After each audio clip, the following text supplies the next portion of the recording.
lampu yang berkotor biru bunyi dunia yang pasal ada pak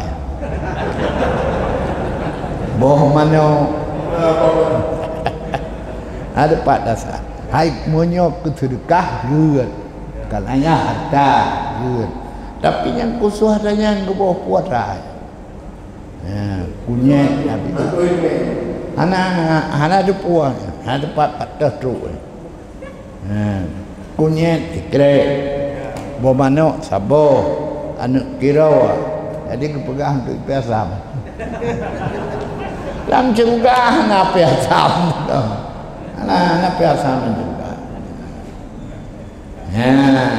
ai mau sedekah beri gampet hana masalah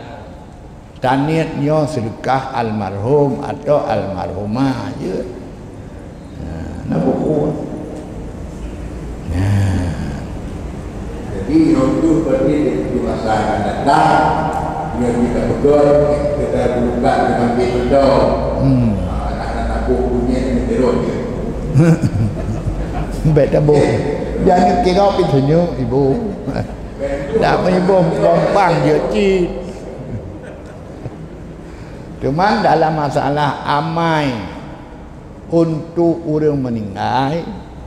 nyan hana khilaf truk pala karena hadis Sa'ad yang diriwayatkan oleh Bukhari dan Muslim dan hadis Tawus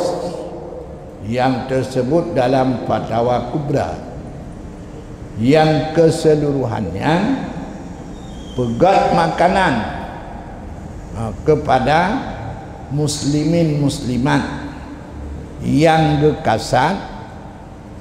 kepada orang mati bahkan menyoba hadis Sa'id lantung Nabi katanya mbak Nabi fahal laha ajrun in tasaddaqtu anha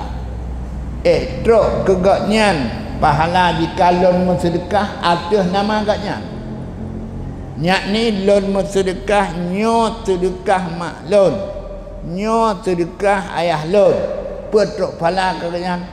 jawab Nabi na'am truk